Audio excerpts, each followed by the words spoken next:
हरे कृष्णा। आप सभी भक्तों का हार्दिक स्वागत है आज के इस सत्र में।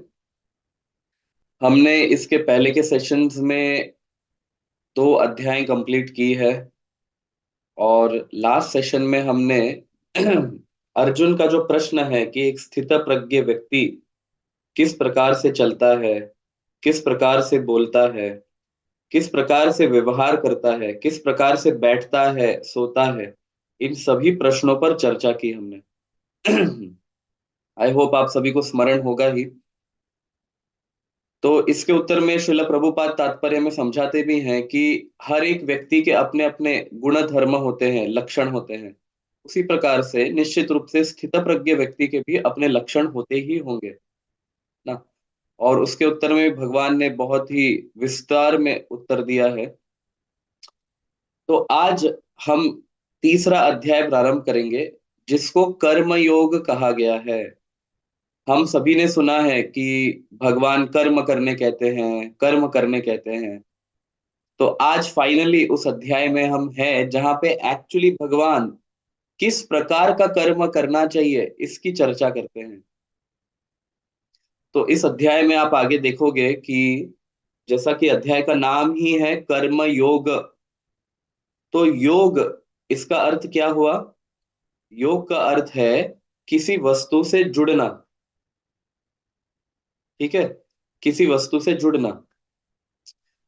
तो निश्चित रूप से कर्म योग का क्या अर्थ हो गया? कर्म के द्वारा आप किसी से जुड़ रहे हो, इसका अर्थ ये हुआ।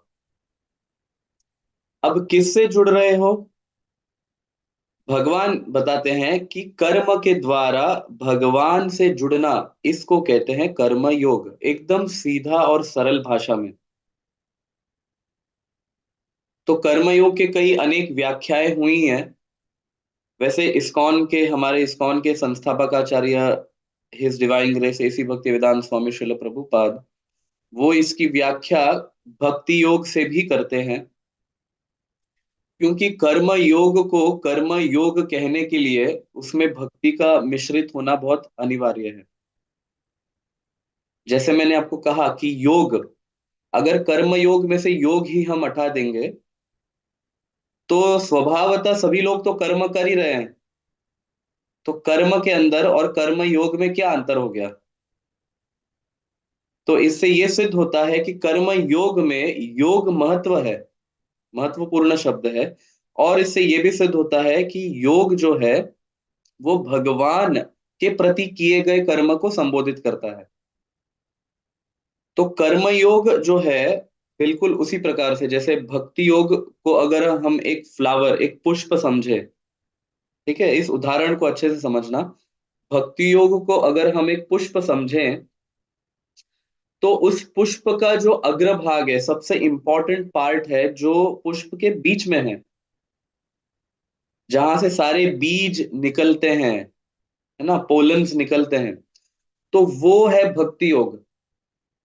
लेकिन उस पुष्प के सारे जो पेटल्स हैं, और वो पेटल के अंदर बहुत सारे लेयर्स हैं ना, सबसे बाहर का एक लेयर, फिर अंदर का एक लेयर, फिर अंदर का एक लेयर, और उसके बीच में होते हैं पोलन, सीड्स। तो जो सबसे बाहर का लेयर है वो है कर्मयोग। फिर बाद में अंदर और गहराई में जाएंगे तो सेकंड लेयर है ज्ञान योग। फिर और गहराई में जाएंगे तो थर्ड लेयर है ध्यान योग। और सबसे गहरा जो है, सबसे अंदर जो है, वो है भक्ति योग। तो कर्म योग को आप ज्ञान योग से अलग नहीं कर सकते, ज्ञान योग को आप ध्यान योग से अलग नहीं कर सकते, ध्यान योग को आप भक्ति योग से अलग नहीं कर सकते।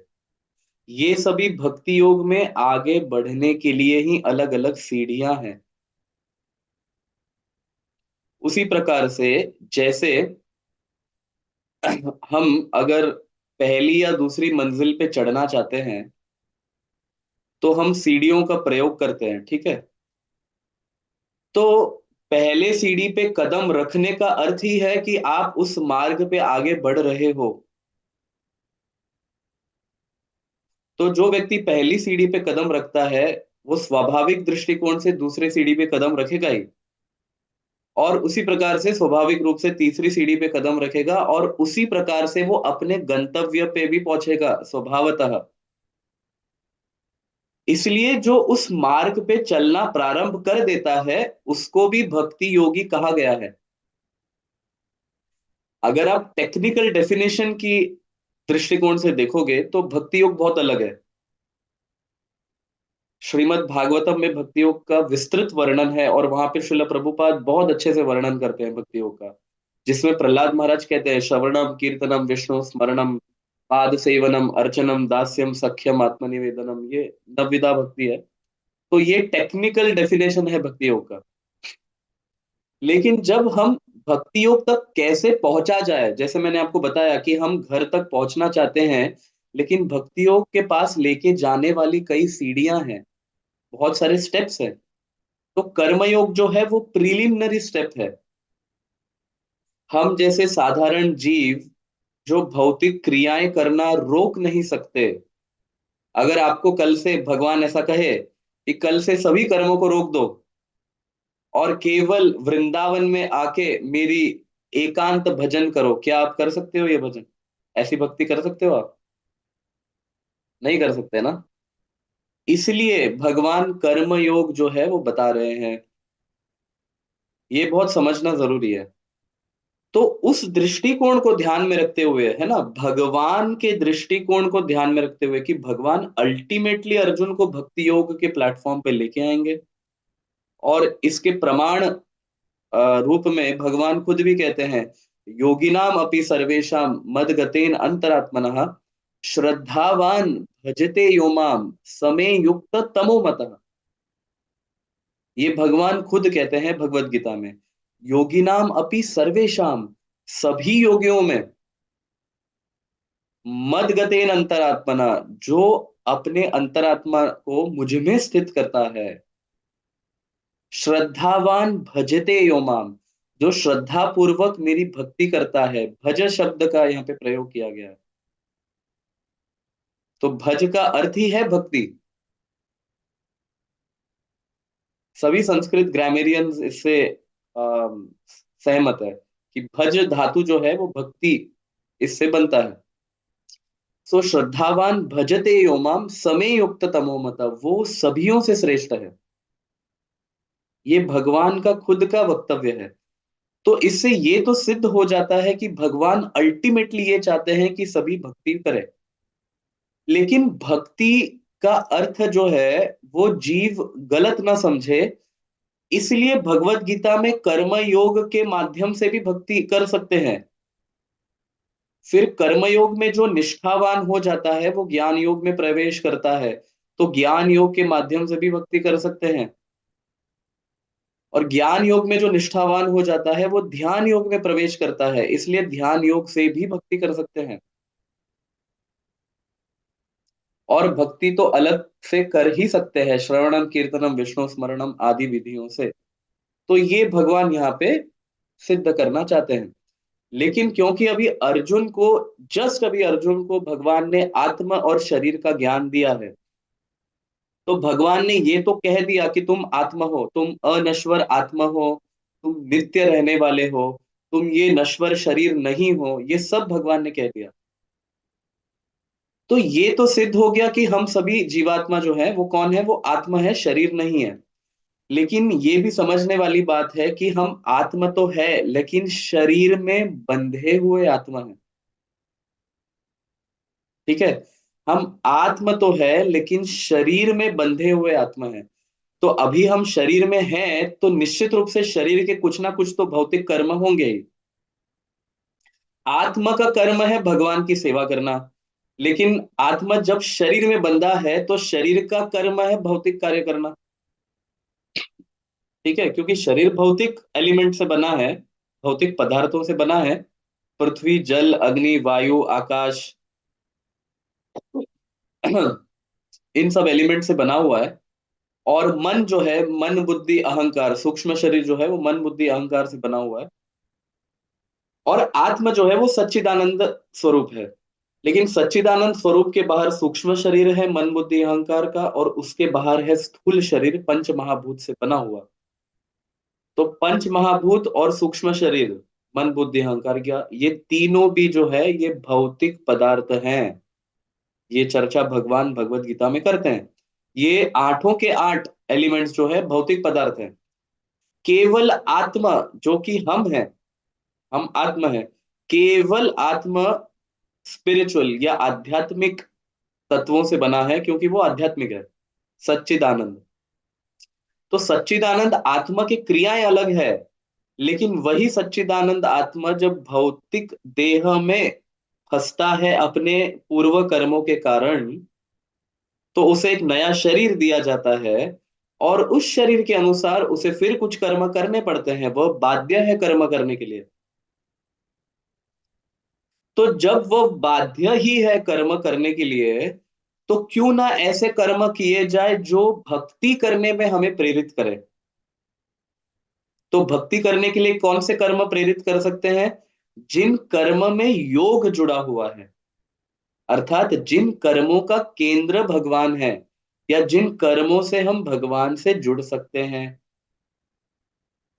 तो कई लोगों को ये एक भ्रांत धारणा भी है कि भगवत गीता का जो फेमस श्लोक है, कर्मण्येवाधिकारस्ते मां फलेषु कदाचन, जिसमें भगवान फल त्याग की चर्चा करते हैं, इसी को भगवत गीता का सार समझते हैं और कहते हैं कि भगवान भगवत गीता में कर्म करने कहते हैं। तो सबसे पहली बात, ये भगवत गीता का सार नहीं है। भगवत गीता का सार तो आगे आएगा।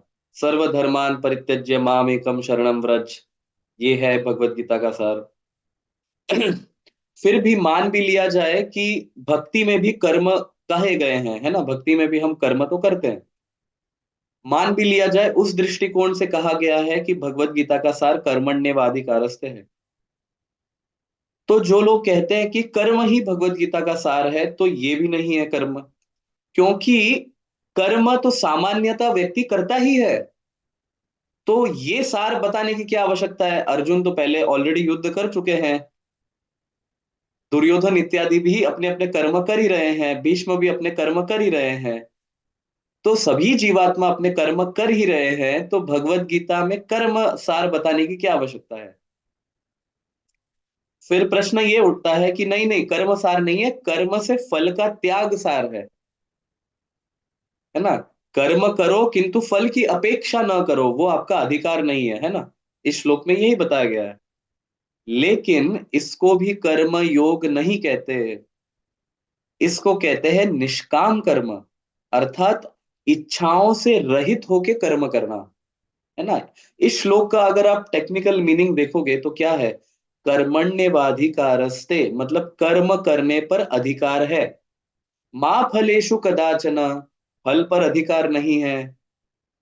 मतलब यहाँ पे निष्काम कर्म की चर्चा हो रही है, कर्म योग की नहीं। तो कर्म योग की क्या, कर्म योग का क्या अर्थ है? कर्म योग का अर्थ है यद करोसी, यद अस्नासी, यद जुहोसी ददासी यद, ये एक्चुअली कर्म योग का अर्थ है। इसकी भी चर्चा भगवत गीता में भगवान करते हैं। यद करोसी का क्या अर्थ है? तुम जो भी कुछ सामान्यतः करते हो वो मेरे लिए करो, भगवान कह रहे हैं। है ना। यद जुहोसी, यद ददासी, तो सब कुछ, मतलब तुम अगर सोते भी हो तो मेरे लिए सो, तुम खाते हो तो भी मेरे लिए खाओ। तो ये कैसे संभव है? जब तक हम वो सभी क्रियाएं भगवान को अर्पित न करें, तब तक वो भगवान के लिए किया गया है ऐसा नहीं कह सकते। इसलिए उसको भगवान के लिए करना चाहिए, और उसका अर्थ है कर्मयोग। फल त्याग का अर्थ कर्मयोग नहीं है, वो निष्काम कर्म है।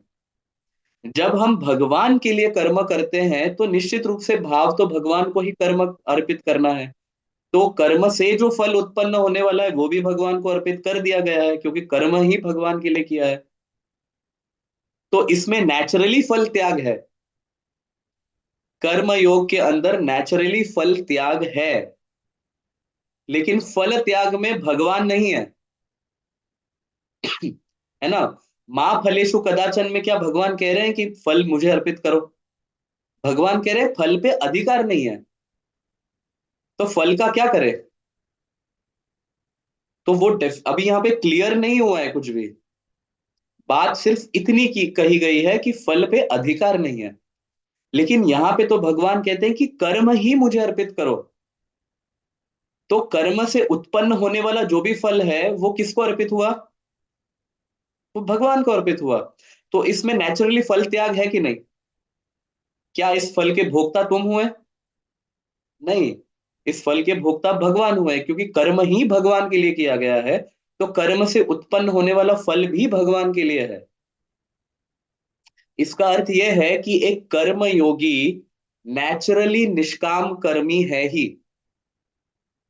कर्म योग करते करते व्यक्ति स्वभाव से निष्काम कर्म करता ही है। लेकिन निष्काम कर्म करने वाला व्यक्ति स्वभावतः कर्मयोगी नहीं हो सकता। यह संभव नहीं, क्योंकि योग का अर्थ है जुड़ना।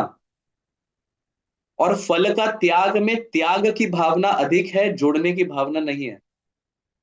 लेकिन कर्म योग में क्योंकि भगवान कर्म के केंद्र है, तो हम कर्म के माध्यम से योग कर रहे हैं, मतलब जुड़ रहे हैं। किनसे? भगवान से। तो भगवान से जुड़ रहे हैं अर्थात फल भी भगवान को दे रहे हैं। तो कर्म योगी स्वभावतः निष्काम कर्मी हो गया, स्वभावतः। और क्योंकि वो कर्म योग कर रहा है, तो एक समय आएगा जब वो ज्ञान योग में प्रवेश करेगा। फिर एक समय आएगा जब वो ध्यान योग में प्रवेश करेगा, और फिर एक समय आएगा जब वो भक्ति योग में प्रवेश करेगा। तो ये समझना बहुत जरूरी है कि श्रील प्रभुपाद गलत ट्रांसलेशन नहीं दे रहे कर्म योग को भक्ति योग कह के। दूसरा उदाहरण मैं आपको देना चाहता हूं। जैसे एक स्त्री पुरुष से संग करने के बाद, शारीरिक संग करने के बाद गर्भवती होती है। तो गर्भवती होने के उपरांत उस स्त्री को माता का दर्जा दे सकते हैं या नहीं दे सकते? बताइए। क्या हम उसको माता कह सकते हैं? ऑफ कोर्स कह सकते हैं। उसका कारण है क्योंकि फिजिकली, है ना, भौतिक दृष्टिकोण से बच्चे ने जन्म नहीं लिया, लेकिन गर्भवती स्त्री हो चुकी है ऑलरेडी। तो गर्भ में बच्चा है कि नहीं? गर्भ में बच्चा है कि नहीं? तो उस बच्चे के लिए तो वो स्त्री माता हुई या नहीं हुई? तो 9 महीने के अवधि का इंतजार करने की आवश्यकता नहीं है वो माता कहलाने के लिए। वो ऑलरेडी उस बच्चे के लिए माँ है। लेकिन 9 महीने बाद माँ बच्चे को जन्म देगी। अंतर 9 महीने का है। उसी प्रकार से भक्ति योग के पथ पे चलने वाले भक्ति योगी ही हैं, चाहे वो अभी कर्मयोग के स्तर पे क्यों ना हो। वो कर्मयोग के स्तर पे है, निश्चित रूप से कर्मयोग के स्तर पे। भक्ति योग डायरेक्टली नहीं कर रहे वो, लेकिन वही कर्मयोग भक्ति योग में परिवर्तित होगा। उसी प्रकार से जैसे गर्भवती माता एक शिशु को जन्म देगी, क्योंकि शिशु ऑलरेडी गर्भ में उपस्थित है, इसलिए माता तो वो ऑलरेडी कहलाए जा सकती है। तो उसी उसी आशय को ध्यान में रखते हुए, उस बर्ड्स आई पर्सपेक्टिव को ध्यान में रखते हुए कि कृष्ण किस दृष्टिकोण से भगवत गीता कह रहे हैं, उस दृष्टिकोण को ध्यान में रखते हुए श्रील प्रभुपाद कर्म योग को, बुद्धि योग को, ज्ञान योग को, ध्यान योग को, इन सभी योग को भक्ति योग कहते हैं। तो इसमें कोई प्रॉब्लम नहीं है। ठीक है। तो अभी हम, मैं यहाँ पे स्क्रीन शेयर करूंगा। आप सभी को यहाँ पे श्लोक संख्या दिखाई दे रहा है? ओके। तो भगवत गीता का तीसरा अध्याय, उसका पहला श्लोक। अर्जुन उवाच जायसी चेत कर्मणस्ते मता बुद्धिर्जनार्दन तत्किं कर्मणि घोरे माम नियोजयसि केशव। तो यहाँ पे अर्जुन कह रहे हैं, Arjun said, O Janardan, O Keshav, why do you want to engage me in this ghastly warfare if you think that intelligence is better than fruitive work?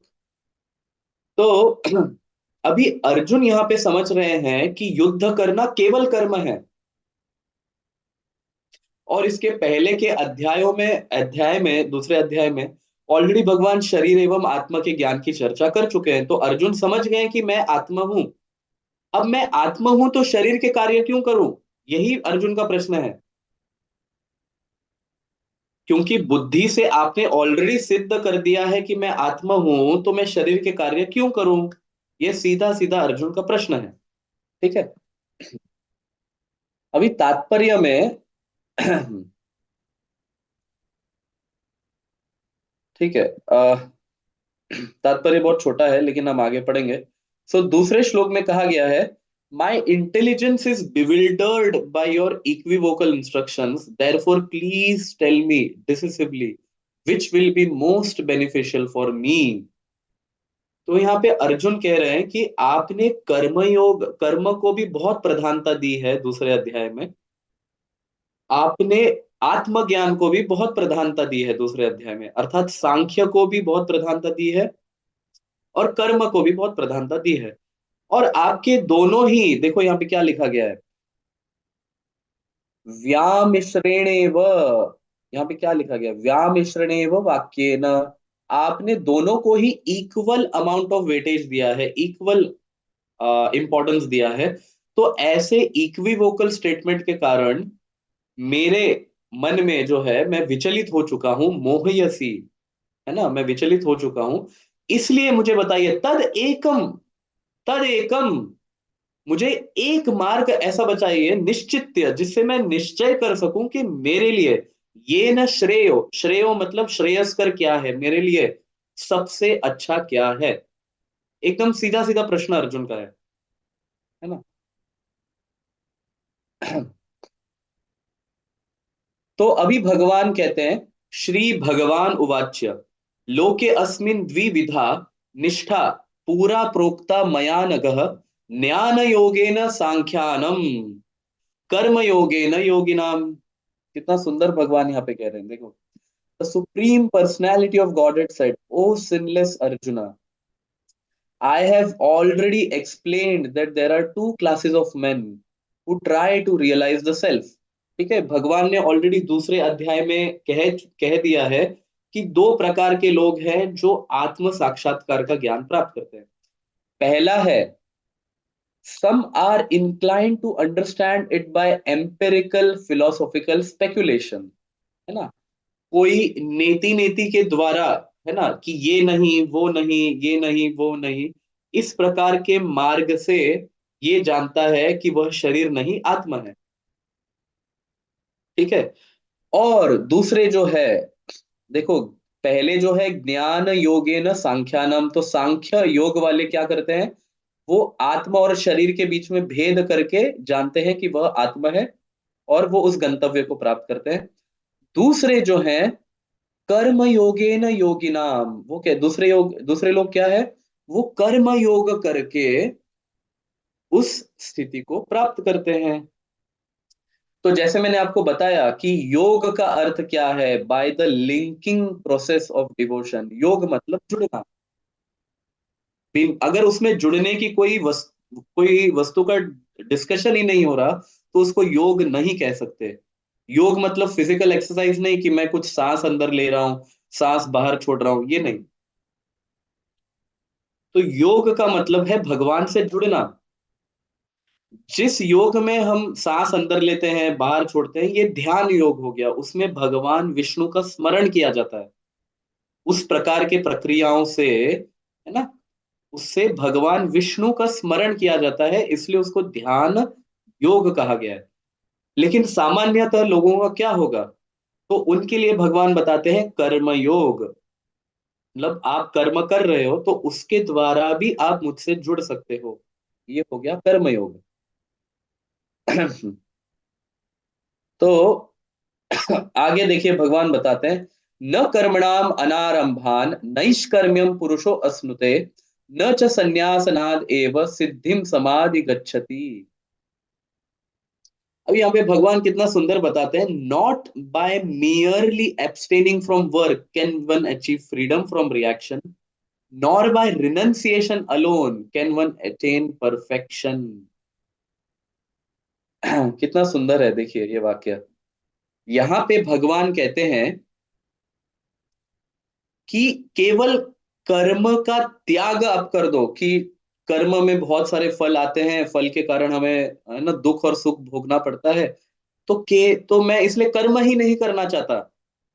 अगर कोई ऐसा समझता भी है, कितना साइंटिफिकली भगवान समझा रहे हैं, कितना लॉजिकली भगवान समझा रहे हैं। अगर कोई ऐसा समझता भी है कि मैं सुख दुख से बचना चाहता हूँ, इस संसार से मैं बचना चाहता हूँ, आज से मैं सभी उपाधियों का त्याग करके वन में चले जाऊंगा, सभी कर्मों का त्याग करता हूँ, इस भावना से अगर आप कर्मों का त्याग करते हो, एस्केपिज्म नेचर की भावना से, है ना, आप भयभीत हो संसार के रिस्पॉन्सिबिलिटीज के, तो इस भावना से आप अगर कर्म का त्याग करते हो, तो भगवान कहते हैं ऐसा नहीं है कि तुम्हें फल नहीं प्राप्त होंगे, फिर भी तुम्हें फल प्राप्त होंगे। तो ऐसा नहीं समझना चाहिए कि कर्म नहीं करने से कर्म फल नहीं मिलेंगे, ऐसा नहीं है। कर्म फल तो फिर भी मिलेंगे। क्यों? क्या आपने सांस लेना बंद कर दिया? तो सांस लेने में आप कितने जीवों को मार रहे हो, आपको पता है? क्या आपने खाना खाना बंद किया? नहीं ना। क्या आपने चलना बंद किया? क्या आपने सोना बंद किया? नहीं ना। ये सभी भी तो कर्म ही है।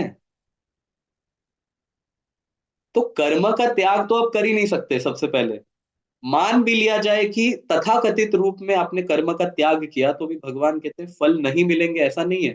पूर्व जन्मों में कर्म आपने जो किए उसका क्या, जो उस समय बीज रूप में थे, किंतु अभी अंकुर के रूप में स्फुरित हुए हैं, और आगे चलकर वो फल बनेंगे उसके, और उसके रिएक्शन में तुम कुछ कार्य करोगे, उसका क्या? ये भी तो है ना। प्रारब्ध कर्म है, अप्रारब्ध कर्म है, कूट है, बीज है, ये कर्म के अलग अलग चार स्तर हैं। इससे आप कैसे बचोगे? तो बहुत सुंदर यहाँ पे भगवान व्याख्या करते हैं। और आगे भगवान क्या कहते हैं? आगे भगवान कहते हैं कि nor by renunciation alone can one attain perfection. और केवल सभी वस्तुओं का त्याग कर देने से, संन्यास लेने से कोई व्यक्ति सिद्धि को प्राप्त करेगा, ये संभव नहीं है। ये संभव नहीं है, ये तो क्लियरली भगवान कह रहे हैं यहाँ पे।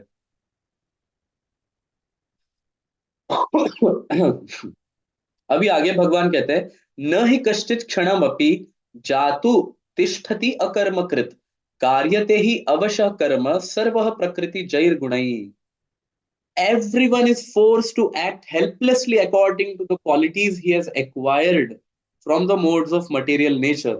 Therefore, no one can refrain from doing something, not even a moment.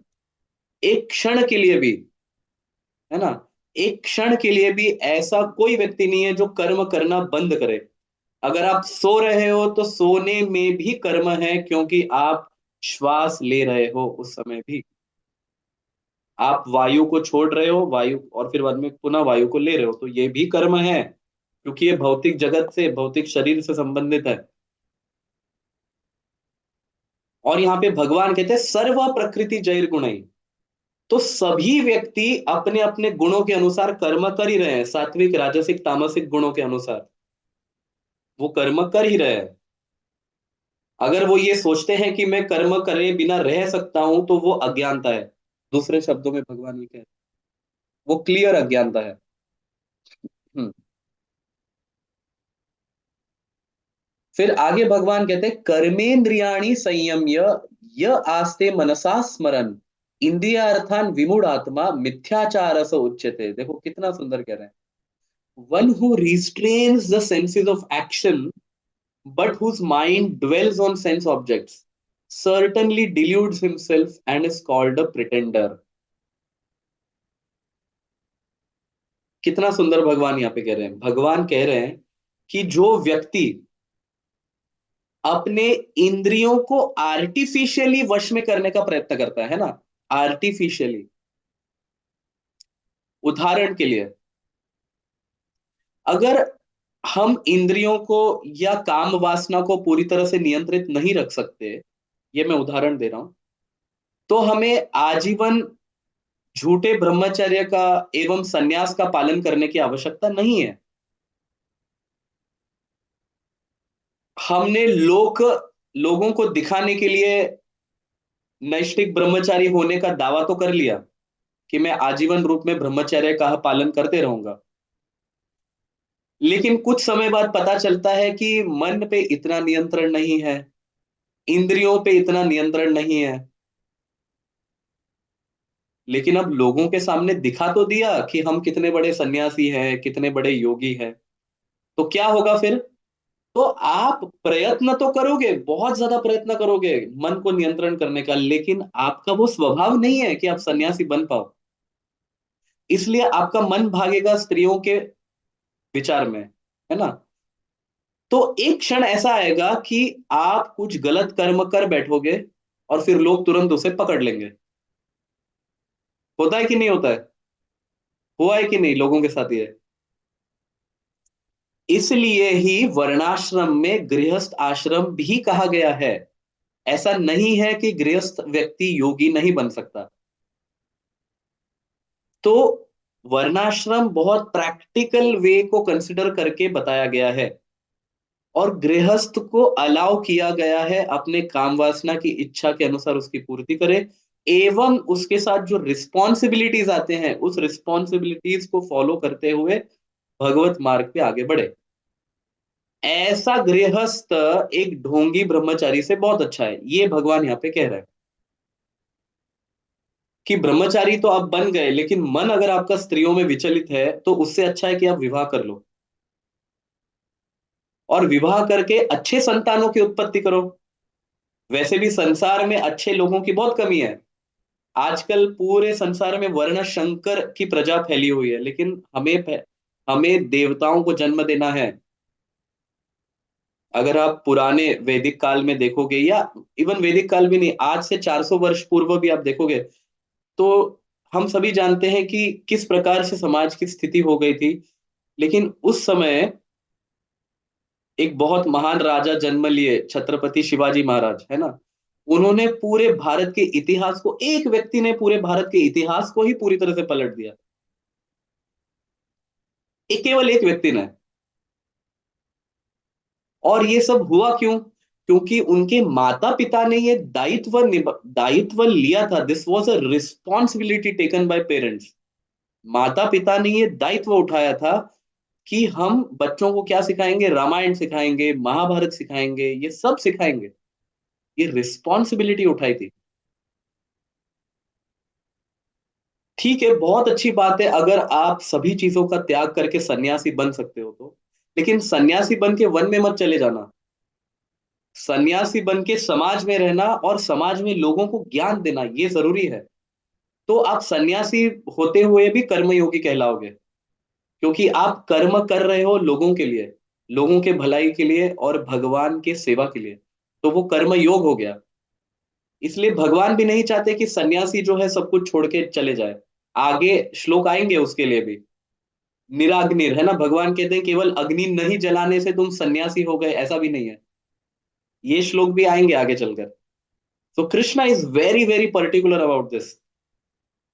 और एक स्थान पे तो भगवान ये भी कहते हैं, तयोस्तु कर्म संन्यासात कर्मयोग विशिष्यते। एक स्थान पे तो भगवान ये भी कहते हैं कि कर्म और संन्यास में से कर्मयोग जो है वो श्रेष्ठ है। तो आप सोच सकते हो कि कर्मयोगी का स्थान कितना बड़ा है सन्यासी से भी, है ना? तो हम बहुत भाग्यशाली है। उसी बात से मुझे स्मरण भी हो रहा है कि अब हमारे जो वर्तमान के प्रधानमंत्री हैं, he is actually a karmayogi. He is actually a karmayogi. No doubt कि वो ब्रह्मचारी तो है ही, लेकिन वो त्रिदंड संन्यास धारण किए हैं या एक दंड संन्यास धारण किए हैं और मठ में बैठकर भाषण दे रहे हैं, ऐसा नहीं है। आप समझिए इस बात को। अगर कोई सन्यासी अलग अलग स्थान पे जा जाके प्रचार कर रहा है, लोगों को धर्म क्या है वो सिखा रहा है, तो बहुत अच्छी बात है। लेकिन केवल मंदिर में बैठ के भाषण नहीं देते, है ना? वो लोगों को धार्मिक बनना सिखा रहे हैं, अपने खुद के आचरण से सिखाते हैं। तो ये हमारा भाग्य है कि हम कर्मयोग का प्रैक्टिकल व्यावहारिक उदाहरण अपने जीवन में हमारे आंखों के सामने देखते हैं। तो ये व्यक्ति ना फल की आशा रखता है, आप इस व्यक्ति को कितना भी गाली दोगे ना, ये व्यक्ति सब सहता है ना। ये एक ही प्रधानमंत्री ऐसा है जिस जो सब कुछ सहता है। ये भौतिक दृष्टिकोण से भी भारत को आगे लेके जाता है, और आध्यात्मिक दृष्टिकोण से भी अपने धर्म का प्रचार करने में पीछे नहीं हटता। The only person like this, अगर आप कह सकते हो कि कर्मयोगी के डेफिनेशन में परफेक्टली बैठने वाला, so he is our prime minister Narendra Modi, the perfect कर्मयोगी। तो क्योंकि वो राजनेता है तो राजनीति भी अच्छे से करते हैं, वो राजधर्म भी अच्छे से जानते हैं, वो कूटनीति भी अच्छे से जानते हैं। He knows everything. वो सब कुछ जो जो हमारे धर्म शास्त्र में दिए हैं उसके अनुसार राजधर्म अनुशासन पर्व है पूरा महाभारत में। ये दिया गया है कि एक नेता के, एक राजा के क्या लक्षण होने चाहिए, किस प्रकार से उसको कूटनीति करनी चाहिए, ये सब दिया गया है। और ये सब करते हुए वो कैसे अनासक्त रह सकता है उससे, किस प्रकार से उसको भगवान के प्रति अपना जीवन समर्पित करना चाहिए, लोक कल्याण के लिए अपना जीवन समर्पित करना चाहिए। और ये बिल्कुल, ये मैं इसलिए समझा रहा हूं क्योंकि अर्जुन भी he is also an administrator. लोग अर्जुन को भी एक आदर्श के रूप में देखते हैं। अर्जुन क्षत्रिय है, he is a governor, he is the maintainer of law. उसी प्रकार से अगर कोई राजनीति करता है तो वो शासन शासन करने वाला है ना, जैसे पांडव शासन करने वाले थे। तो भगवत गीता का ज्ञान उनके लिए बहुत जरूरी है। और कृष्ण यही सिखा रहे हैं कि कर्म योग कैसे करना चाहिए, किस प्रकार से कर्म मेरी संतुष्टि के लिए करना चाहिए। और उसका फल स्वरूप हम देखते हैं कि आज इतना सुंदर राम मंदिर हमारे सामने खड़ा हो रहा है। 500 साल बीत गए उस बात को, और इसको फल मिल रहा है वर्तमान प्रधानमंत्री के उस कार्य के, उस क्या कह सकते हैं हम, समय में। सो यहाँ पे भगवान कह रहे हैं, यस्त्विंद्रियाणि मनसा नियमा नियम्यारभते अर्जुन, कर्मेंद्रिय कर्म योगम असक्तः स विशिष्यते। सो ट्रांसलेशन में, on the other hand, if a sincere person tries to control the active senses by the mind and begins karma yoga, है ना, in Krishna consciousness without attachment, he is far by superior. तो इसके पूर्व श्लोक में भगवान कह रहे थे कि जो व्यक्ति बाह्य रूप से ऐसा व्यवहार करता है मानो वो सभी से अनासक्त है, लेकिन उसका मन जो है उसके विषयों में हमेशा आसक्त रहते हैं, तो वो क्या है, वो ढोंगी है, उसको प्रिटेंडर कहा गया है। तो उससे अच्छा कौन है, उससे अच्छा वो व्यक्ति है, on the other hand, if a sincere person tries to control the active senses. हमारे जो कर्मेंद्रियां हैं, है ना, कर्मेंद्रियां, वो अपने मन के द्वारा अगर आप उसको नियंत्रण में रखते हो और कर्म योग करते हो, मतलब योग, मतलब किसके लिए, भगवान के लिए, इन कृष्णा कॉन्शियसनेस, विदाउट अटैचमेंट, अनासक्ति से, he is by far superior, वो बहुत श्रेष्ठ है। तो जो व्यक्ति ऐसा सोचता है कि त्याग करने से ही मैं श्रेष्ठ बनूंगा, ऐसा नहीं है। भगवान कहते हैं कर्म योग से व्यक्ति श्रेष्ठ बनता है। लेकिन कर्म योग में प्रिंसिपल ये है कि उसको भगवान के लिए ये करना चाहिए। अभी तात्पर्य में श्रील प्रभुपाद लिखते हैं, instead of becoming a pseudo transcendentalist for the sake of wanton living and sense enjoyment, it is far better to remain in one's own business and execute the purpose of life, which is to get free from material bondage and enter into the kingdom of God. The prime Swartha Gati, or goal of self interest, is to reach Vishnu. The whole institution of Varna and Ashram is designed to help us reach this goal of life. A householder can also reach this destination by regulative service in Krishna consciousness. For self realization, one can live a controlled life as prescribed in Shastra and continue carrying out his business without attachment. In that way, make progress. A sincere person who follows this method is far better situated than the false pretender who adopts show bottle spiritualism to cheat innocent public. A sincere sweeper in the street is far better than charlatan meditator who meditates only for the sake of making a living. कितना सुंदर तात्पर्य श्रील प्रभुपाद लिख रहे हैं। तो कर्मयोग को सबसे अच्छा समझाने के लिए श्रील प्रभुपाद ने अंतिम पंक्ति में एक बहुत सुंदर उदाहरण दिया है कि मान लीजिए आप किसी तीर्थ स्थल पे गए, ठीक है, धाम में गए, वहां पे आप किसी व्यक्ति से मिलते हो जिसने साधु का वेश धारण किया है, वो धाम में रहता ही है, थोड़े बहुत मंत्र उच्चारण भी जानता होगा, लेकिन उसमें शुद्धता नहीं है, पवित्रता नहीं है, चार नियम क्या है ये पता ही नहीं, शौच, फिर बाद में दया और तपस्या तो ऐसे सब नियमों का वो पालन नहीं करता होगा। हो सकता है आपको पता नहीं, वो शायद तंबाकू भी खाता होगा, यू डोंट नो। तो श्रील प्रभुपाद तात्पर्य में लिखते हैं कि ऐसे बहुत साधुगण मिलेंगे जो सब कुछ त्याग कर चुके हैं, देखने में लगता है, ठीक है, वास्तविक रूप में नहीं, त्याग वो नहीं किए होते हैं, बट देखने में तो डेफिनेटली लगता है ना। उदाहरण के लिए चलो और एक उदाहरण समझाते हैं। हमने कई बार देखा है ना कि यज्ञ अनुष्ठान होते हैं, तो ब्राह्मणों को जो स्टैंडर्ड पे रहना चाहिए, कभी कभी हम देखते हैं कि ब्राह्मण उस स्टैंडर्ड पे नहीं रहते हैं, है ना, उनके मुंह में तंबाकू भी होता है, वो चाय भी पीते हैं, सब कुछ करते हैं। और हमने तो एक यज्ञ में देखा था कि एक बहुत बड़ा यज्ञ चल रहा था यहीं पे गुजरात में ही। तो हमने तो देखा था कि उस बड़े यज्ञ में ब्राह्मण जो है वो अपना सिगरेट उसी यज्ञ के अग्नि में जला रहा है। तो कैसे परिणाम मिलेगा उस यज्ञ का, उस अनुष्ठान का कैसे परिणाम मिलेगा? इनफैक्ट सिर्फ परिणाम नहीं मिलेगा यहां तक सीमित नहीं है, उसका विपरीत भी मिल सकता है। इसलिए श्रील प्रभुपाद कहते हैं कि कर्मयोग अर्थात क्या, एक साधारण हो सकता है, आप स्वीपर हो, है ना, झाड़ू मारने वाले भी हो सकते हो, क्यों नहीं हो सकते, हो सकते हो।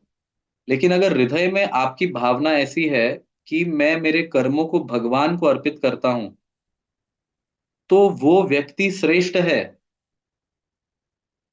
ये भगवान यहाँ पे बता रहे हैं, वो व्यक्ति श्रेष्ठ है। इसलिए प्रभुपाद ये उदाहरण लेके आ रहे हैं कि केवल भगवे वस्त्र पहनने से कोई सनातन धर्म का अनुगामी नहीं हो जाता। उसको सनातन धर्म के या फिर जो हमारे शास्त्र में नीति नियम बताए गए हैं उसका पालन करना पड़ेगा। कोई भी साधारण व्यक्ति अगर कुछ भी नहीं जानता लेकिन सिर्फ इतना करे कि कर्मों को भगवान को अर्पित करे, सिर्फ इतना, तो वो कर्मयोग ही कर रहा है, इसमें कोई संदेह नहीं है। यही पॉइंट प्रभुपाद भी समझाना चाहते हैं। तो श्रील प्रभुपाद सभी योग को, भगवत गीता में जितने भी योग है, कर्म योग, ज्ञान योग, ध्यान योग, इन सभी को श्रील प्रभुपाद भक्ति योग ही कहते हैं, भक्ति योग ही कहते हैं। उसका कारण है, जैसे एक पुष्प है, ठीक है, मैंने ये उदाहरण पिछले समय भी दिया था। एक पुष्प है, देयर इज वन फ्लावर, तो फ्लावर को कलेक्टिवली, वो पूरे पुष्प को पुष्प कहा जाता है कलेक्टिवली, है ना। कमल का आपने पुष्प लिया है तो कमल की आप एक पंखुड़ी निकाल के तोड़ दोगे तो जो बचेगा वो भी कमल ही है। तो कर्मयोग जो है उस पुष्प का सबसे आउटर वर्ड्स का जो पेटल का सर्कल है ना, वो है। फिर आप जैसे जैसे पुष्प के अंदर जाओगे तो कर्मयोग के बाद ज्ञान योग आएगा, फिर ध्यान योग आएगा, और जहां पे उस पुष्प के बीज होते हैं ना, पोलन्स जिसको हम कहते हैं, बीज का सर्कल, वो है भक्ति योग। तो कलेक्टिवली इसको भक्ति योग कह सकते हैं, इसमें कोई आपत्ति नहीं है, क्योंकि ये भक्ति योग में बढ़ने की सीढ़ियां ही हैं। मैंने दूसरा उदाहरण ये भी दिया था कि एक माता जब गर्भवती होती है, तो वो गर्भ, एक स्त्री जब गर्भवती होती है तो गर्भवती होने के बाद वो माता बन चुकी है ऑलरेडी।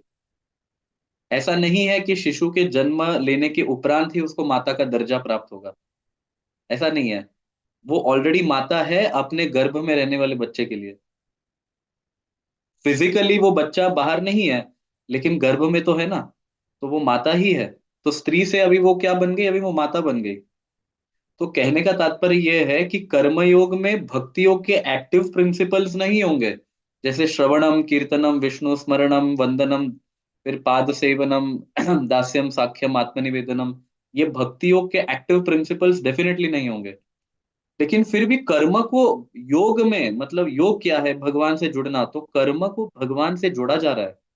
तो उसमें भक्ति भावना तो है ही निश्चित रूप से। अन्यथा क्यों कोई व्यक्ति भगवान के लिए कोई कर्म करना चाहेगा? उसमें प्रेम का संबंध है ही निश्चित रूप से। आप समझ रहे हैं इस बात को?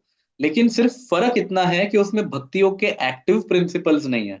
लेकिन भक्ति योग उसको कह सकते हैं, ऐसा कोई प्रॉब्लम नहीं है। जैसे जैसे जैसे एक पूरे पुष्प को, कमल के पुष्प को ही पूरी तरह से कमल कहा जाता है, ये नहीं कि उसके अलग अलग पंखुड़ियों के अलग अलग नाम है। ऐसा नहीं है, वो पूरा का पूरा कमल है। दूसरा उदाहरण मैंने क्या दिया था? एक माता जिसने शिशु को गर्भ में धारण किया है, वो माता ही है। चाहे वो बच्चा अभी बाहर नहीं आया हो, फिर भी वो माता ही है। उसी प्रकार से सो कर्म योग जो है, क्योंकि वो भक्ति योग में आपको अग्रसर बनाता है, प्रेरित करता है आगे बढ़ने के लिए, तो प्रभुपाद उसको सामान्य भाषा में भक्ति योग ही लिखते हैं। इसमें कोई आपत्ति नहीं। तो हमें अपने जीवन में बहुत सरल बनना है, क्योंकि अंतिम लाइन में क्या प्रभुपाद लिख रहे हैं? A sincere sweeper in the street is far better than the charlatan meditator who meditates only for the sake of making a living. जो सिर्फ अपना गुजारा हो इस हेतु से, है ना, इस हेतु से भगवे वस्त्र धारण करके ध्यान करता है, लोगों का ध्यान आकर्षित करता है, तो इससे तो श्रेष्ठ वो व्यक्ति है जो रास्ते पे झाड़ू लगा रहा होगा, क्योंकि वो सिंसियर है।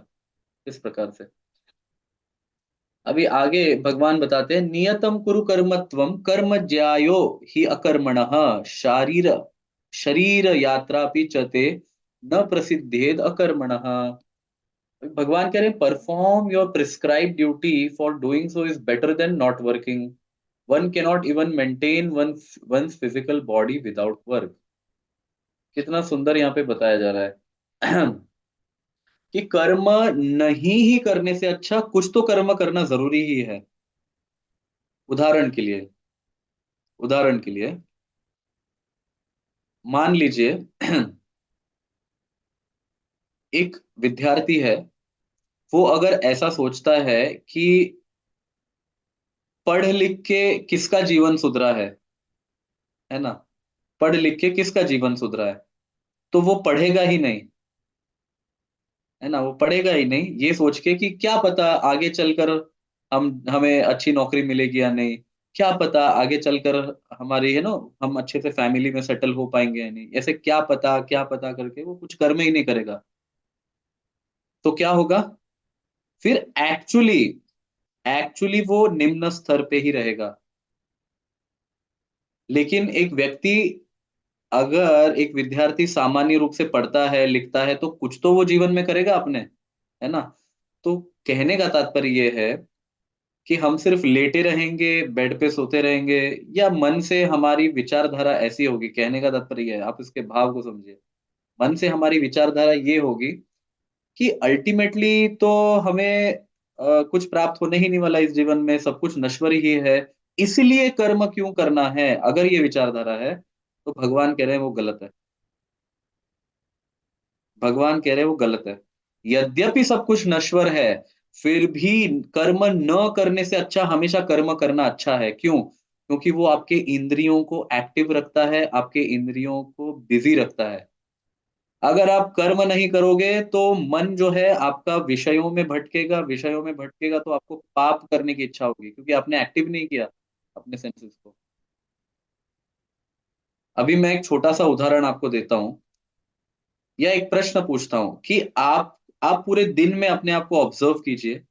सबसे ज्यादा अगर कोई बुरे ख्याल आपको आए हैं, तो वो कब आए? दिन में आए हैं या रात को सोते समय आए हैं? बताइए, आपका माइंड सबसे ज्यादा कब डिस्टर्ब होता है? मन में सबसे ज्यादा विचार कब आए हैं आपके?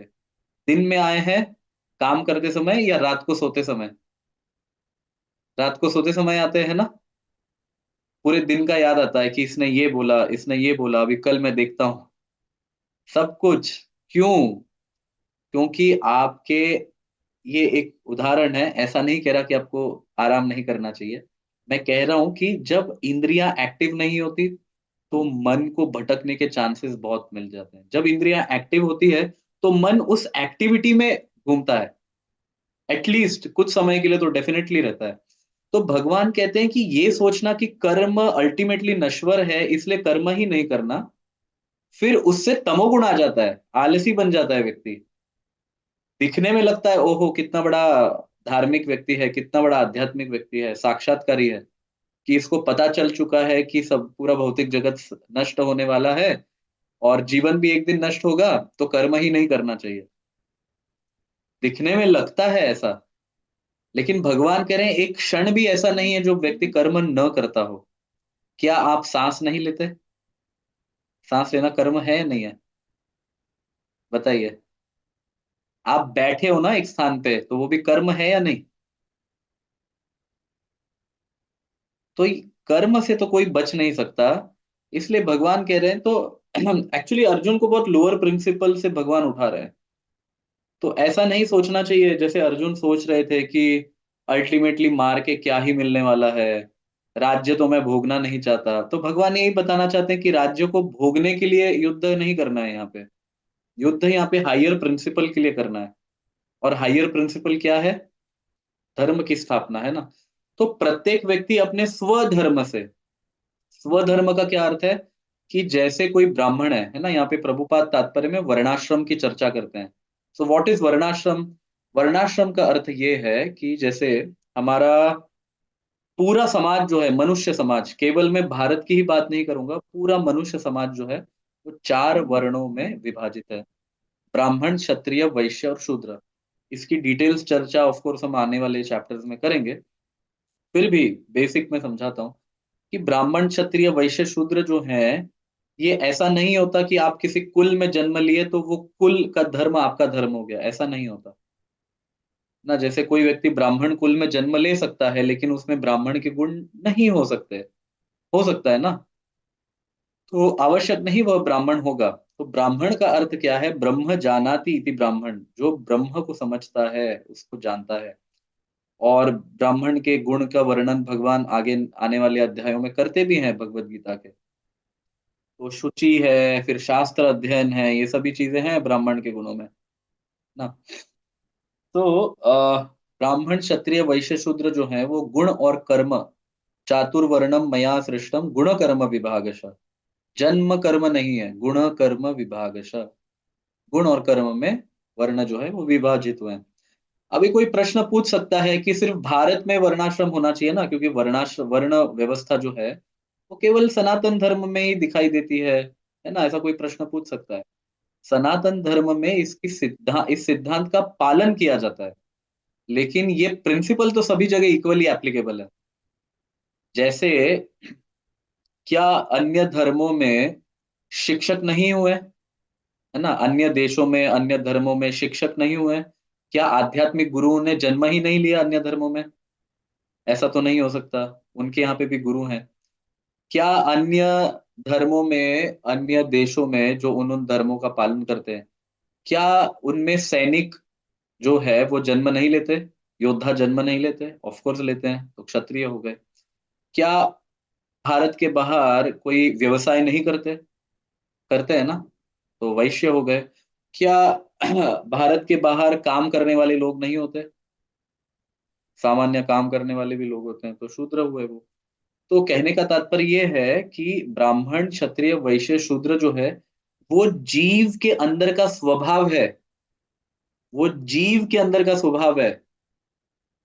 आप इसको जितना सिस्टमेटिक वे में फॉलो करोगे उतना वो समाज के लिए अच्छा है, लेकिन आप इसको अवॉइड नहीं कर सकते, ये पॉसिबल नहीं है। किसी भी सोसाइटी के अंदर नेचुरली नेचुरली गाइड करने वाले एक्टिव पीपल रहेंगे, जो साइंटिफिक आउटलुक के होंगे, है ना, वैज्ञानिक दृष्टिकोण के होंगे, जो समझते होंगे कि ये जगत क्या है, परा जगत क्या है, ये सब और मुक्ति की बात करते होंगे। ऑफ कोर्स करते ही हैं, हर धर्म में है, हर समाज में है। तो ये सभी ब्राह्मण श्रेणी के लोग हैं जो समाज को दिशा दिखाते हैं। और निश्चित रूप से हर स्थान पे क्षत्रिय भी हैं, लोग युद्ध करते हैं, तो योद्धा भी तो सभी जगह है। तो ये नेचुरल प्रेडिलिक्शन है, आप इसको रोक नहीं सकते, इट इज नॉट पॉसिबल। तो क्योंकि ये जीव के अंदर का स्वभाव है कि वो ज्ञानी पुरुष बन के ब्राह्मण बनना चाहता है, या समाज की रक्षा करना चाहता है, या समाज की आर्थिक व्यवस्था को सुधारना चाहता है, या समाज की सेवा करना चाहता है, ये जीव का अंदर का स्वभाव है। तो इसको आप अवॉइड नहीं कर सकते। इसलिए आप जिस वर्ण में, मतलब आपका स्वभाव जिस वर्ण का है ना, आपका स्वभाव, जैसे आपके अंदर ज्ञान का प्रकाश जो है, ज्ञान को फैलाने की बहुत इच्छा होती है, तो it is naturally a brahminical quality. इसका जन्म से कोई संबंध नहीं है। हम अगर उस दृष्टिकोण से देखें कि कुल को ही अगर सर्वश्रेष्ठ मानना है, तो रावण से उत्तम कुल किसका हो सकता है ना? रावण केवल ब्राह्मण कुल में जन्म नहीं लिए, अपितु ब्रह्मा जी के वंशज थे। ब्रह्मा, पुलस्त्य ऋषि, फिर विश्रवा और फिर रावण, जस्ट आफ्टर 3 जनरेशंस। ठीक है। फिर शिव जी के बड़े भक्त थे, संस्कृत के महाविद्वान थे, चारों वेदों के ज्ञाता थे। सो केवल एक कुल में जन्म लेने से कोई व्यक्ति ब्राह्मण नहीं हो जाता। अभी इसका विपरीत उदाहरण भी हम देखते हैं, प्रहलाद महाराज असुर कुल में जन्म लिए, है ना, लेकिन वो द्वादश महाजनों में से एक है। श्रीमद् भागवतम में इसका वर्णन है। भागवत कहता है, महाजनों ये न गतः सपंता, महाजनों ने जैसा जैसा कार्य किया वैसा हमें करना चाहिए। तो द्वादश महाजनों में असुर कुल में जन्म लेने के बाद भी प्रहलाद महाराज भी है, और प्रहलाद महाराज के पौत्र, मतलब उनके ग्रैंडसन बलि महाराज भी हैं। तो कुल ये आधारशिला नहीं है किसी के गुणों को लेकर या वर्ण को लेकर। वर्ण व्यवस्था जो है वो जीव के अंदर का स्वभाव है। जैसे जैसे वह स्वभाव प्रकट करता है जीव, वो उन श्रेणियों में अपने आप को स्थानांतरित करता है, इस प्रकार से। तो हमें समझना चाहिए कि हमारा स्वभाव क्या है, उसके अनुसार हमारा स्वधर्म होगा, है ना। स्व का अर्थ क्या है? स्व मतलब खुद, मैं खुद, मैं खुद। तो आपने कभी नहीं सुना होगा कि भारत में जो चीनी मिलती है वो मीठी नहीं है, लेकिन पाकिस्तान में मिलने वाली चीनी मीठी है। ऐसा नहीं होता, चीनी चीनी है। वो भारत में मिले, पाकिस्तान में मिले, चाइना में मिले, अमेरिका में मिले, फ्रांस में मिले, कहीं पे भी मिले, वो मीठा ही होने वाला है। अगर जल बहता है तो जल बहेगा ही, वो किसी भी देश में हो, किसी भी धर्म में हो, जल बहेगा ही। अगर अग्नि जलाती है तो अग्नि जलाएगी ही। ऐसा नहीं है कि भारत की अग्नि अलग है, वहां की अग्नि अलग है।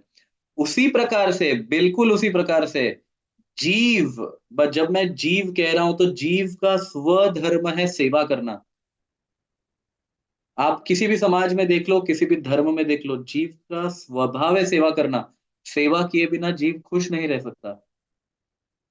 अगर कोई ये कहता है कि मैं किसी की सेवा नहीं करता, मैं अपना मालिक हूं, लेकिन वो अपने इंद्रियों की तो सेवा कर रहा है ना, किसी की नहीं करके, तो सेवा करना ये जीव से कभी छूट नहीं सकता। That is not possible. So इसलिए हमें ये देखना चाहिए कि एक्चुअली हमारा स्वधर्म क्या है, और उस स्वधर्म के अनुसार हम कार्य करें। ये इसका तात्पर्य है। अभी आगे, यज्ञार्थात कर्मणो अन्यत्र लोकोयम कर्म बंधन तदर्थम कर्म कौन्तेय मुक्त संघ समाचर। Work done as a sacrifice for Vishnu has to be performed. Otherwise, work causes bondage in the material world. Therefore, O son of Kunti, perform your prescribed duties for his satisfaction, and in that way you will always remain free from bondage. अब यहाँ पे एक प्रश्न वापस उठ सकता है। भगवान यहाँ पे कह रहे हैं कि यज्ञार्थात कर्मणो अन्यत्र, कि यज्ञ के अर्थ के लिए कर्म करो। मतलब क्या? अभी यहाँ पे यज्ञ कहा जा रहा है, तो प्रभुपाद जी यहाँ पे क्यों लिखते हैं work done as a sacrifice for Vishnu, है ना? तो इसका उत्तर प्रभुपाद जी खुद ही दे रहे हैं। क्या देखो तात्पर्य में, यज्ञ मीन्स लॉर्ड विष्णु और sacrificial performances. All sacrificial performances और ऑलवेज में और are all meant for the satisfaction of Lord Vishnu. कैसे? वेदस कहते हैं यज्ञो वही विष्णु हो। ये वेदों में ही कहा गया है कि यज्ञ कौन है? वो विष्णु खुद है। तो यज्ञार्थात कर्मणो अन्यत्र का सीधा सीधा अर्थ क्या है? भगवान विष्णु के संतुष्टि के लिए कार्य करो। In other words the same purpose is served whether one performs prescribe duties यज्ञ और डायरेक्टली सर्व विष्णु। या तो आप भगवान की डायरेक्टली सेवा करो या कर्म भगवान को अर्पित करते हुए करो, दोनों भी भगवान की सेवा ही है। Krishna consciousness is therefore performance of यज्ञ, इसलिए भक्ति जो है वो एक प्रकार का यज्ञ ही है। फिर द वर्णाश्रम institution also aims at satisfying Lord Vishnu. अभी वर्णाश्रम के अनुसार कोई भगवान को, वर्णाश्रम का मूल उद्देश्य क्या है? ये देखो विष्णु पुराण में प्रभुपाद जी कोट कर रहे हैं 3.8.8, वर्णाश्रमाचरावत पुरुषेण पर पुमान विष्णुर आराध्यते। ये विष्णु पुराण में कहा गया है। Therefore one has to work for the satisfaction of Vishnu, इसलिए सभी को भगवान विष्णु के संतुष्टि के लिए कार्य करना चाहिए। Any other work done in this material world will be a cause of bondage, for both good and evil work have their reactions and any reaction binds the performer। तो अगर भगवान विष्णु के संतुष्टि के अतिरिक्त कोई भी कर्म हो, किसी भी हेतु से किया गया हो, चाहे वो पुण्य कर्म भी हो पाप भी हो, क्योंकि वो दोनों ही फल प्रदान करते हैं ना, पुण्य का अच्छा फल होता है, पाप का बुरा फल होता है। तो फल जैसे आ गया मतलब व्यक्ति बंधन में फंस गया। और अगर बंधन में नहीं फंसना तो सभी कर्म भगवान विष्णु की संतुष्टि के लिए करने चाहिए, यज्ञार्थात कर्मणो। Therefore one has to work in Krishna consciousness to satisfy Krishna और विष्णु, तभी तो व्यक्ति मुक्त होगा। तो यहाँ पे भगवान कहने का तात्पर्य ये कह रहे हैं कि ये युद्ध जो है आप मेरे संतुष्टि के लिए करो, ये नहीं कि युद्ध से क्या होगा क्या नहीं। भगवान कह रहे हैं युद्ध करो, युद्ध करो, दैट्स इट। अभी आगे 3.10 में बताएं, सह यज्ञ प्रजा सृष्ट्वा पुरोवाच प्रजापति अनेन प्रशविष्यध्वम एष वो स्व इष्ट काम दुख। अभी यहाँ पे भगवान बताते हैं, in the beginning of creation the Lord of all creatures मतलब भगवान Vishnu sent for the generations of main and demigods along with the along with the sacrifices for Vishnu and blessed them by saying, be thou happy by this yajna because its performance will bestow upon you everything desirable for living happily and achieve liberation। कितना सुंदर कहा गया है। तो सृष्टि के प्रारंभ में अभी देखो कृष्ण जो है ना वो थर्ड पर्सन लैंग्वेज में बात कर रहे हैं, क्यों? क्योंकि आपको समझना होगा कि अभी कृष्ण जो है वो सख्य भाव में ही है अर्जुन के साथ। सखा एकदम तुरंत कहेंगे कि वो भगवान है तो क्या अर्जुन स्वीकार कर पाएंगे उस ज्ञान को? उसमें सीरियसनेस नहीं होती। तो भगवान अभी थर्ड पर्सन लैंग्वेज में बात करते हैं कि उन भगवान के लिए कार्य करो, विष्णु के लिए कार्य करो। और फिर आगे आने वाले अध्याय में भगवान कहते हैं अहम सर्वस्य प्रभवो मत्तः सर्वम प्रवर्तते, मैं ही हूँ, है ना। तो एक्चुअली ये ग्रेजुअल एलिवेशन है भक्ति योग में। कृष्ण अगर डायरेक्टली अर्जुन को कह देंगे कि मैं भगवान हूं तो अर्जुन उसको नहीं स्वीकार कर सकते। इससे ये भी पता चलता है, देखो एक शिक्षक एक गुरु को क्या दायित्व है, उसका क्या दायित्व है कि अगर आपका शिष्य उस स्तर पे ही नहीं है ना तो ज्ञान वैसा देना भी नहीं चाहिए। शिष्य अभी केवल इस स्तर पे है कि वो मुझे मतलब कृष्ण के दृष्टिकोण से कह रहा हूँ, कृष्ण ये सोच रहे हैं कि अर्जुन अभी केवल इस स्तर पे है कि वो मुझे गुरु के रूप में स्वीकार कर रहा है ना। ये अर्जुन ने ऑलरेडी दूसरे अध्याय में कर लिया, शिष्यस्ते अहम शादीमाम त्वाम प्रपन्नम, लेकिन भगवान के रूप में नहीं स्वीकार किया है अभी तक। तो वो डायरेक्टली ज्ञान अगर कृष्ण दे देंगे तो अर्जुन की श्रद्धा समाप्त हो जाएगी। तो अर्जुन अभी जिस स्तर पे है मानसिकता के उसी स्तर पे नॉलेज दे रहे हैं भगवान। पहले तो भगवान भगवत्ता को इंट्रोड्यूस कर रहे हैं उनके कि वो विष्णु है, उनके लिए कर्म करो। उन्होंने सृष्टि के प्रारंभ में देवताओं को और मनुष्यों को जो है वो एक दूसरे के संगम में रहने को कहा था। मनुष्य जो है वो यज्ञ करेंगे और देवता उसका फल प्राप्त, देवता उन यज्ञों को स्वीकार करके आपको फल देंगे, इस प्रकार से। तो दोनों ही एक दूसरे के सपोर्ट से रह सकते हैं इस प्रकार से। और आगे अभी भगवान देखो कितना सुंदर बताएंगे।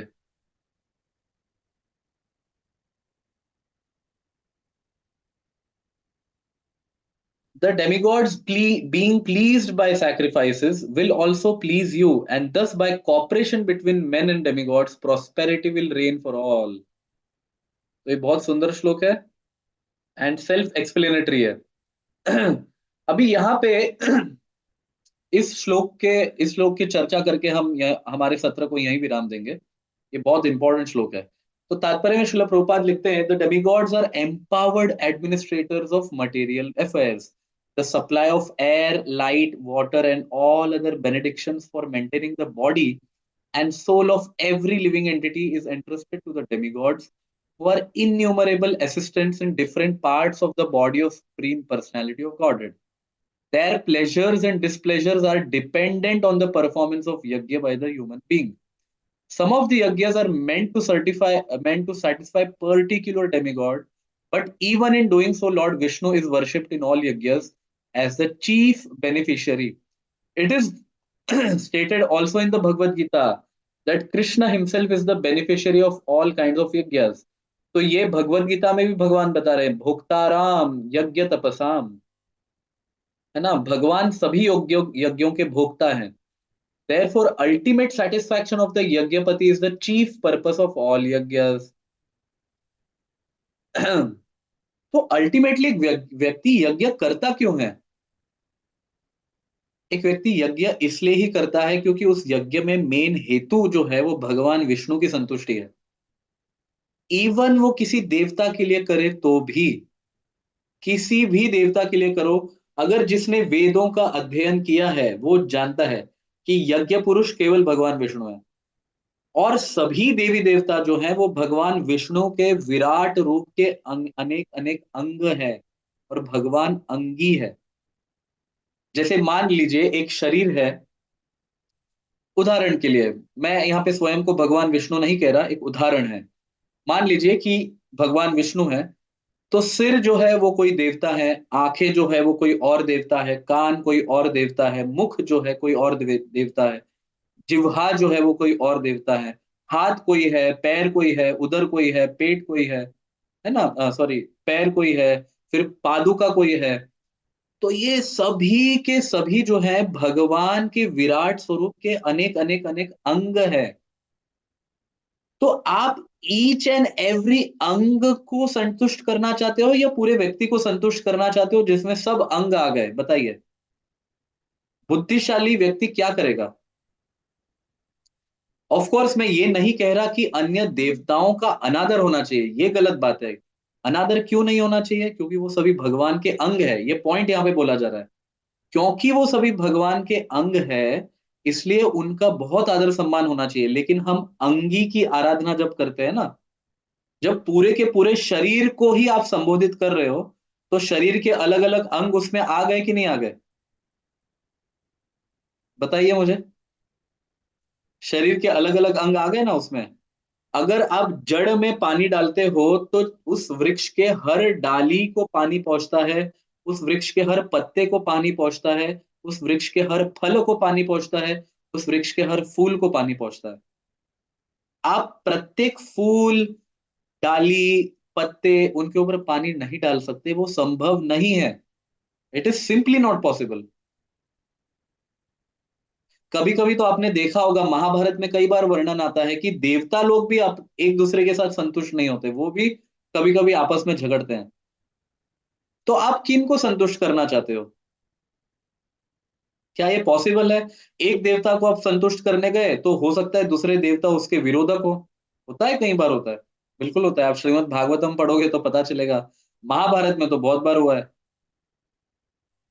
तो कितने देवताओं को आप संतुष्ट करना चाहते हो? बताइए, इट इज नॉट पॉसिबल। इसलिए हमें देखना चाहिए कि यज्ञ पुरुष कौन है, व्यक्ति कौन है। हम पूरे व्यक्ति को संतुष्ट करना चाहते हैं जिनके सभी देवता अंग है। तो आप अगर अंगी को संतुष्ट करोगे तो क्या वो अपने आप में संतुष्ट नहीं होंगे? बताइए मुझे, बताइए, क्या अपने आप में वो संतुष्ट नहीं होंगे? ऑफ कोर्स होंगे, क्योंकि वो सभी भगवान के अंग है। और क्योंकि वो अंग है, इसलिए हम वैष्णवों को उनको आदर सम्मान देना चाहिए, क्योंकि ये भगवान के अंग है। जैसे हमारे पुरुष सूक्त में कहा गया है, चंद्रमा मनसो जातः चक्षुः सूर्यो अजायता, मुखाद इंद्रश्चाग्निश्च प्राणाद वायुर अजायता। क्या कहा गया है? चंद्रमा मनसो जातः, वो विराट पुरुष जो है, वो भगवान जो है, पुरुष है ना, पुरुष सुक्तम है ये, तो मतलब नारायण की उपासना हो रही है इसमें। तो भगवान नारायण का जो मन है वो चंद्र है। चक्षुः सूर्यो अजायता, भगवान की आंखें क्या है, वो सूर्य देवता है।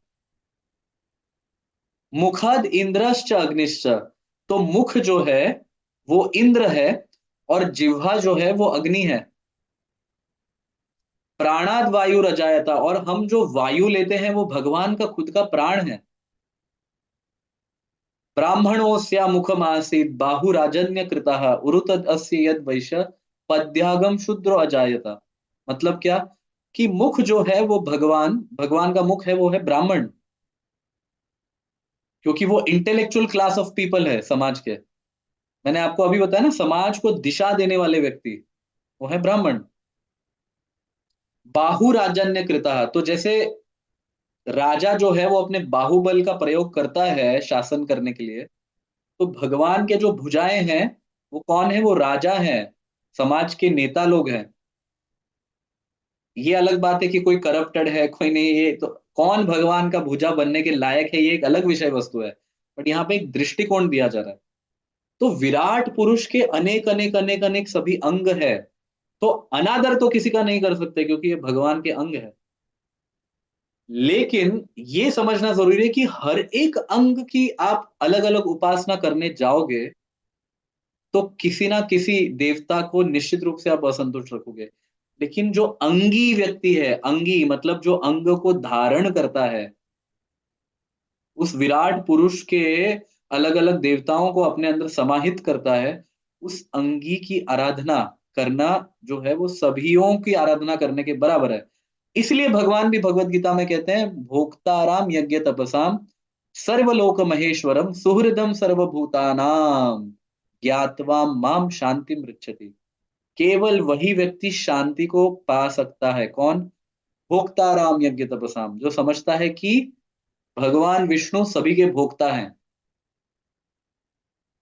किसके किसके, भोक्ताराम यज्ञ, यज्ञ के भोक्ता है, तपसाम तपस्या के भोक्ता है, सर्वलोक महेश्वरम, वो सभियों के ईश्वर है, और सिर्फ ईश्वर नहीं महेश्वर है, सर्वलोक महेश्वरम, सुहृदम सर्वभूतानाम, और वो सभियों के हृदय में एक सुहृद मित्र के रूप में वो परमात्मा के रूप में उपस्थित है।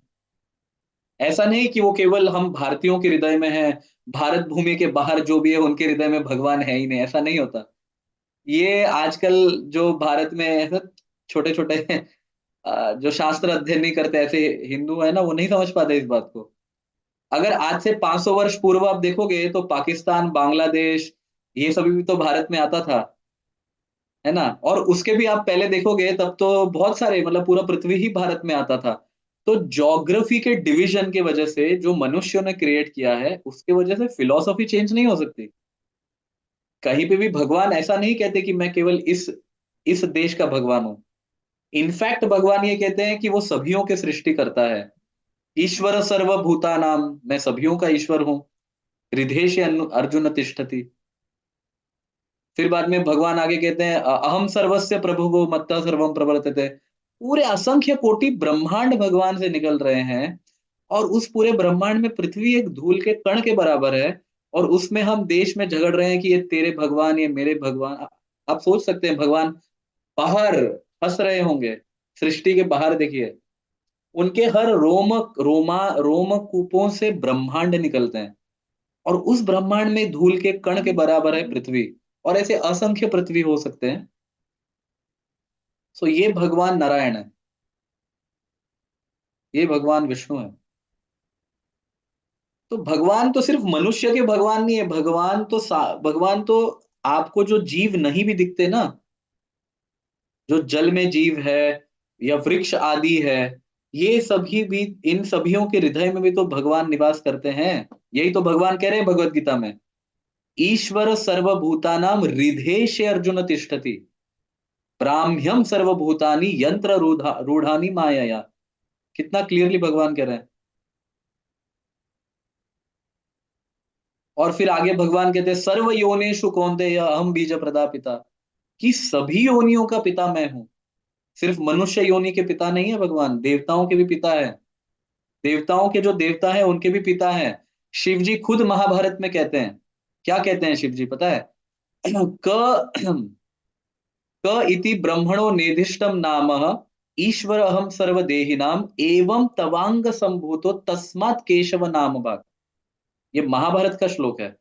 क इति ब्रह्मणो नेदिष्टम नाम, क इस शब्द से ब्रह्मा जी को संबोधित किया गया है शास्त्र में। ईश्वरो अहम सर्वदेही नाम, और जहां कहीं भी शास्त्र में ईश्वर आया है, ईश आया है, वो मुझे संबोधित किया गया है ना।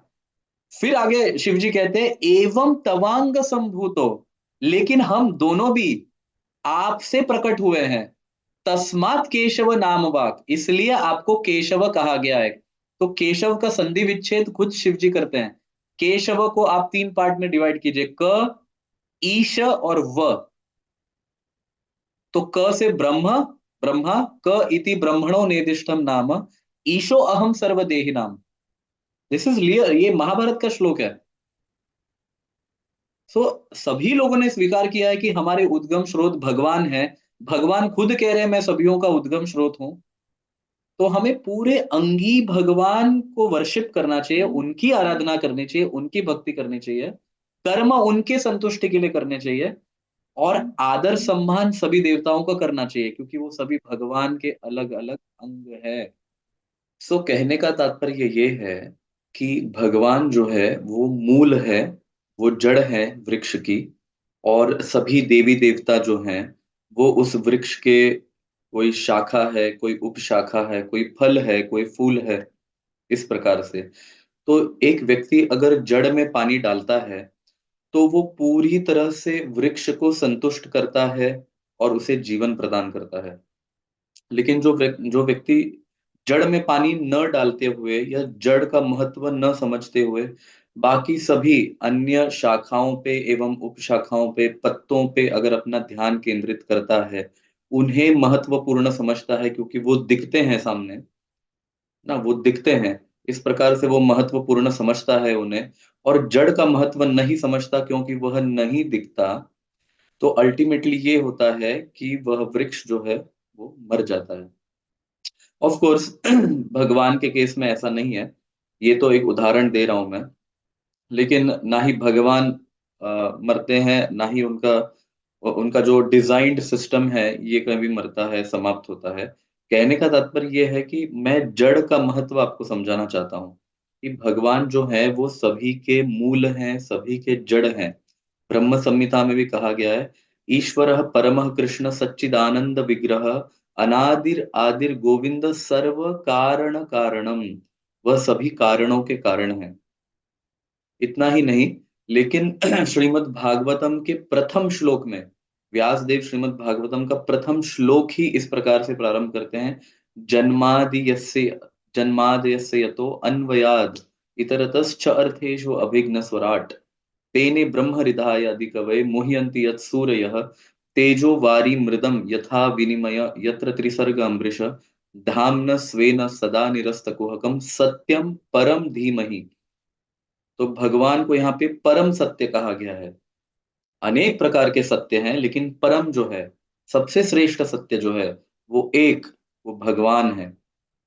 उनके जैसा दूसरा कोई नहीं। और यहाँ पे कहा गया है जन्मादि यस्य, मतलब जिससे जन्म आदि सृष्टि स्थिति प्रलय जिससे होता है, वो है भगवान वासुदेव। तो वो भागवतम प्रारंभ ही इस प्रकार से करते हैं, ओम नमो भगवते वासुदेवाय। और जैसा कि हमने देखा कि सभी यज्ञों में जो मूल यज्ञ पुरुष हैं वो भगवान विष्णु ही हैं। उनके अतिरिक्त संभव ही नहीं यज्ञ करना। और यज्ञ तो भगवान का एक नाम भी है, यज्ञ भगवान विष्णु का एक नाम भी है। तो इस प्रकार से हम देखते हैं कि कैसे अंगी को संतुष्ट करने से अनेक अनेक अंग जो है वो संतुष्ट होते हैं। जैसे पेट में खाना जाने से पूरा शरीर तृप्त हो जाता है। यद्यपि शरीर में आंख है, कान है, नाक है, हाथ है, उंगलियां हैं, सब कुछ है, तो हम इन सभी अंगों पे भोजन नहीं रख सकते। भोजन को मुंह में ही डालना पड़ता है, पेट में ही डालना पड़ता है, और फिर ही शरीर तृप्त होता है। पानी जो है वृक्ष के जड़ में ही देना पड़ता है, फिर ही वृक्ष तृप्त होता है। उसी प्रकार से भक्ति केवल भगवान की करनी चाहिए और उनके सभी अंग जो देवी देवता है उनका आदर सम्मान करना चाहिए, क्योंकि वो सब भगवान के अंग है। किंतु भक्ति जो है वो आत्मा का स्वभाव है और वो केवल भगवान की ही हो सकती है, क्योंकि नित्य तो केवल वही है। बाकी सब देवता जो हैं वो उनके विराट स्वरूप के अनेक अनेक अनेक अंग हैं। हरे कृष्णा।